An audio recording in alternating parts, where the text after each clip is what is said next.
Hello to everyone, मैं अभिषेक ठाकुर और आप देख रहे हैं माइक ड्रॉप चैनल।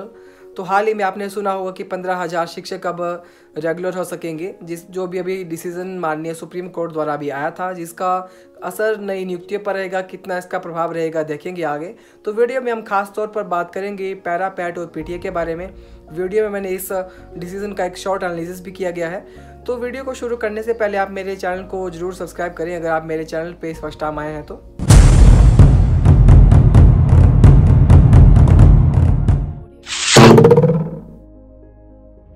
तो चलते हैं अपने पहले पॉइंट की ओर कि आखिर क्या थे पैट, पीटीए, पैरा और ग्रामीण विद्यापासक। तो बात करेंगे सबसे पहले हिमाचल ग्रामीण विद्यापासक योजना की, जो कि सन 2001 में फ्रेम की गई थी। पहली से 5वीं कक्षा में प्राइमरी स्कूल्स के लिए जिन्हें जेबीटी की जगह रखा गया था, बल्कि इनसे पहले सन 2000 में विद्यापासक की भर्ती की गई थी, जिनको अपॉइंट करने से पहले एक रिटन टेस्ट भी लिया गया था। लेकिन हिमाचल ग्रामीण विद्यापासक योजना के तहत ऐसा कोई भी रिटन टेस्ट वहाँ पर नहीं लिया गया था।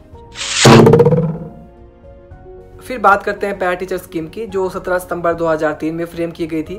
कमेटी की अध्यक्षता यहाँ पे गांव के प्रधान द्वारा की गई थी और टीचर्स अपॉइंट किए गए थे। इन टीचर्स को टीजीटी, पीएचडी और सीएंडवी शास्त्री जैसे पदों पर बिना किसी टेस्ट के रखा गया था। फिर अगर बात करें पैट टीचर्स की, प्राइमरी असिस्टेंट टीचर या जिन्हें हम प्राथमिक सहायक अध्यापक भी कह सकते हैं, जिन्हें 2004-05 में एक कमेटी के द्वारा चयन करके रखा गया था और इसकी अध्यक्षता एसडीएम द्वारा की गई थी। जैसा कि इसके नाम से पता चल रहा है, इन टीचर्स को जेबीटी की जगह पहली से 5वीं कक्षा में पढ़ाने के लिए रखा गया था। फिर अगर अंत में बात की जाए पीटीए टीचर्स की, प्राइमरी टीचर एसोसिएशन, जो कि 2006 में फ्रेम की गई थी। इन टीचर्स को भी पैरा टीचर्स की भांति टीजीटी, पीएचडी एंड सीएंडवी शास्त्री जैसे पदों पर नियुक्त किया गया था। अब चलते हैं अपने सेकंड पॉइंट की ओर कि आखिर क्यों इन पॉलिसीज को फ्रेम किया गया, साथ ही पैट, पैरा और पीटीए जैसी भर्तियां सरकार के द्वारा क्यों की गई। तो 21वीं शताब्दी के शुरू होते होते प्रदेश में जहां फाइनेंशियल क्राइसिस देखने को मिल रहा था, वहीं दूसरी ओर स्कूल्स व कॉलेज टीचर्स की एनरोलमेंट वहाँ पे कम होती हुई नजर आ रही थी। तो जिस कारण प्रदेश आर्थिक रूप से तो पिछड़ ही रहा था, बल्कि साक्षरता में भी टीचर्स की कमियों के कारण पिछड़ने को पूर्ण रूप से तैयार था। प्रदेश सरकार उस समय टीचर्स को उनकी पूरी सैलरी देने में असमर्थ थी, जिस कारण इन पॉलिसीज को, इन कमेटियों को फ्रेम किया गया था। फिर उन्हें 2000 पे मासिक वेतन देना तय हुआ और धीरे धीरे स्कूल्स में टीचर्स भर्ती किए गए थे। तो चलते हैं अपने तीसरे पॉइंट की ओर कि आखिर क्या था ये पूरा मामला और क्यों जाकर ये फंसा कोर्ट में। तो 3 लोग, चंद्रमोहन नेगी, राकेश कुमार और राजीव चौहान द्वारा हाई कोर्ट में सन 2012 में दस्तखत दी जाती है और केस दर्ज किया जाता है पैट के खिलाफ। तो और साथ में 4 डिमांड्स वो लोग रखते हैं। पहली डिमांड उनकी ये थी कि जो जेबीटी की जो पोस्टें हैं वो आरएनपी रूल के तहत भरी जाए। दूसरी उनकी डिमांड थी कि 2001 और 3 के बाद जो भी पैट की जो भी भर्ती हुई थी, उसमें जो भी लोग रखे गए थे उनको निरस्त किया जाए, क्योंकि वो लोग जेबीटी के आरएनपी रूल में नहीं आते हैं। और तीसरी उनकी डिमांड ये थी कि सरकार द्वारा मुआवजा लिया जाए। और लास्ट वन उनकी जो डिमांड थी कि सरकार ने जो भी भर्ती वहाँ पे 2001 और 3 के टाइम पे की थी, उस पूरे रिकॉर्ड को वो कोर्ट में सबमिट करवाए। एक अच्छी डिमांड इन्हें हम कह सकते हैं, जो भी वहाँ पे पिटिशनर के द्वारा रखी गई थी। पूरे रिकॉर्ड को कोर्ट में मंगवाया गया था ताकि सच्चाई से हर एक लोग रूबरू हो सके कि उसमें जो भर्तियाँ की गई थी उसमें क्या मापदंड रखे गए थे, किस तरह से वहाँ पे लोगों को चयन किया गया था। वहाँ पे कोर्ट में पूरा जो रिकॉर्ड था मंगवाया गया था। फिर यहाँ पे चौंकाने वाली बात तब हुई जब 18 दिसंबर 2012 को कोर्ट में सिंगल बेंच द्वारा ये फैसला सुनाया गया कि सच में ही प्राइमरी असिस्टेंट जो टीचर थे मिनिमम क्वालिफिकेशन एक्वायर नहीं करते थे और ना ही उसमें उन्होंने जेबीटी जैसा कोई भी कोर्स कर रखा था, इसलिए उन्हें चरणबद्ध तरीके से बाहर किया जाए।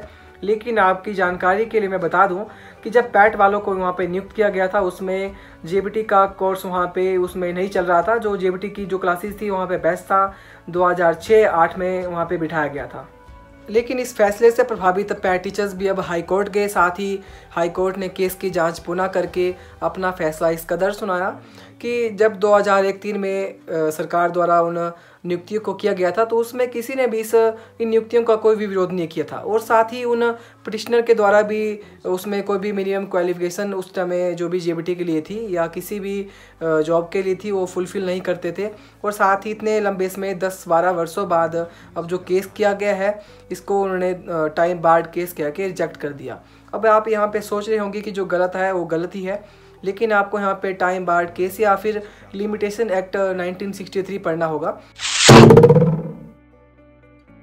तो लिमिटेशन एक्ट 1963 यहाँ पे ये कहता है कि लॉ सिर्फ उन्हीं लोगों के साथ है जो अपने साथ हो रहे गलत कामों के प्रति एक्टिव रहे, साथ ही इसमें रहते कोर्ट में न्याय की गुहार लगाएंगे। उदाहरण के तौर पे अगर आप किसी को 2 साल के लिए पैसे उधार देते हैं और 2 साल के बाद आपको वो पैसे उस इंसान द्वारा नहीं लौटाए जाते, उसके बावजूद भी आप कोई कंप्लेंट नहीं करते हैं, कोर्ट में केस दर्ज नहीं करते हैं, फिर 10-12 वर्षों बाद जब आपको याद आई है, जब आपको उन पैसों की ज़रूरत पड़ी, आप फिर कोर्ट जाएंगे तो कोर्ट में ऐसे में कोई भी लॉ आपकी इस तरीके में कोई भी मदद नहीं कर पाएगा। साथ ही आपके उस केस को टाइम बार्ड केस कह के रिजेक्ट कर दिया जाएगा। ठीक उसी प्रकार इस केस में भी वैसा ही हुआ। इस भर्ती का जो प्रोसीजर था 2001-03 में हुआ था और जो केस हुआ था 2012 में किया गया था। इसमें हाई कोर्ट ने फिर यही यहाँ पे फैसला सुनाया कि इतने लंबे समय बाद जो हिमाचल सरकार द्वारा 2001-03 की जो पॉलिसी को लागू किया गया था उनको अब इलीगल नहीं कहा जा सकता था, क्योंकि उसमें की जो परिस्थितियाँ थी वो उसी प्रकार थी। वहाँ पे जो है सरकार उसमें पूरी सैलरी देने में असमर्थ थी, इसलिए इन पॉलिसी को वहाँ पे फ्रेम किया गया था। फिर कैबिनेट ने 2013 में जुलाई 2013 में एक फ़ैसला लिया कि जिन टीचर्स को 8 साल कार्य करते हैं वहाँ पे हो गया है, उनको वहाँ पे रेगुलर किया जाएगा। पर इसके बावजूद भी सन 2014 में पंकज कुमार, चंद्रमोहन नेगी और अन्य पिटिशनरों वहाँ पे एक पिटिशन फाइल की कि इन लोगों को वहाँ पे रेगुलर ना किया जाए, लेकिन हाई कोर्ट ने इस जो पिटिशन को बिल्कुल पूरी तरह से खारिज कर दिया। दिसंबर सन 2014 में 7,000 शिक्षकों में से 5,000 लोगों को रेगुलर किया जाता है। जो लोग यहाँ पे रहते हैं उन लोगों का भी टाइम पीरियड 8 साल होना बाकी था।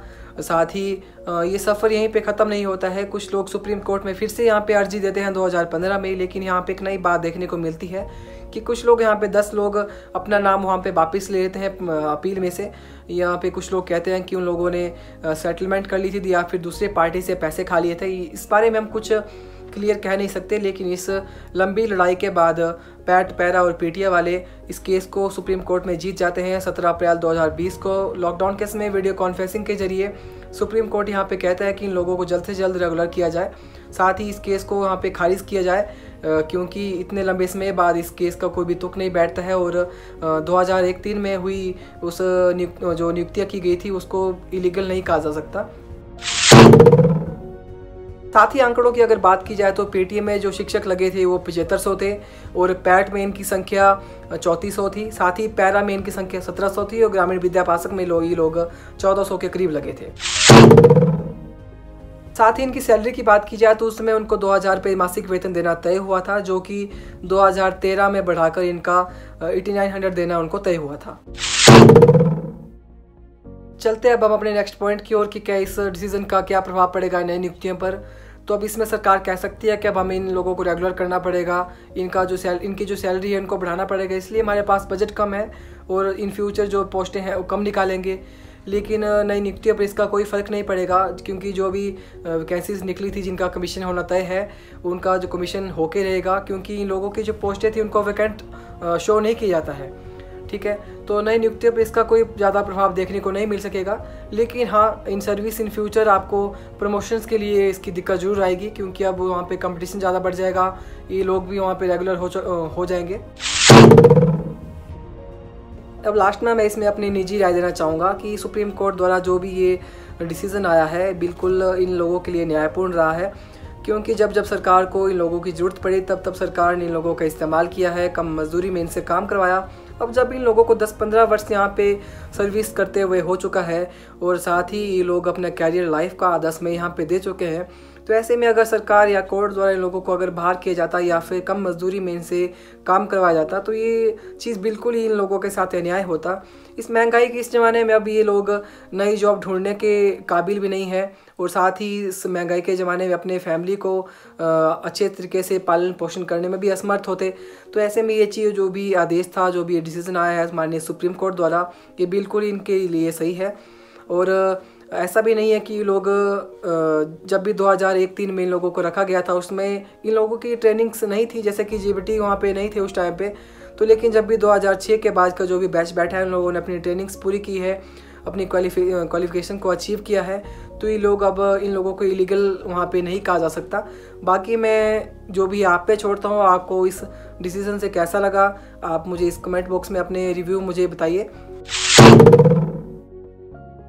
बाकी सुनने में ये भी आ रहा है कि कुछ लोग अभी सुप्रीम कोर्ट में फिर से इस डिसीजन के अगेंस्ट फिर से रिव्यू देने वाले हैं। देखते हैं आगे क्या बनता है। नेक्स्ट वीडियो में फिर मिलेंगे ऐसी किसी जानकारी के साथ, तब तक के लिए नमस्कार।